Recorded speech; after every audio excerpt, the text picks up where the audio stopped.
Hello, ভিডিওটা ছিল সরস্বতী পুজোর আগের দিন। আমরা প্রত্যেক বছর সরস্বতী পুজো করি, এবার কিন্তু পুরো দায়িত্বটা ছিল আমার উপরে।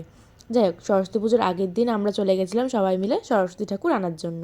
আমরা কিন্তু সবাই মিলে গেছিলাম মাকে আনার জন্য।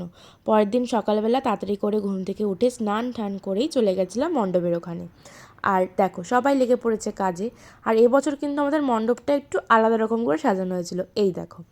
তারপরেই আমরা তাড়াতাড়ি করে ব্রাহ্মণকে, তো সেই কী অবস্থা, সে উনি যেখানে যাচ্ছে ওনার পেছন পেছন গিয়ে দাঁড়িয়ে থাকতে হচ্ছে। তারপরে অঞ্জলি ফঞ্জলি দিয়ে একটু বেরিয়ে গেছিলাম ঘুরতে যাওয়ার জন্য।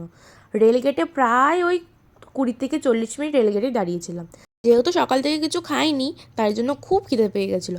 আমি বলছি না, আমি খাবো তারপরে ঘুরবো। তারপরে খেয়ে দিয়ে ঘুরে বাড়িতে চলে আসলাম। আর আমাদের ছিল ওখানে কম্পিটিশান, সেটার গিফট আনতে আমি আবার বেরিয়ে গেছি। দেখো, এক এক করে সবাই খেলছে। আর দেখো, এখানে হচ্ছে কয়েন থ্রোয়িং, তারপরেই হচ্ছিল একটা পিরামিড। আর এবছর কিন্তু আমাদের খুব একটু আলাদা রকমই মজাটা হয়েছিল।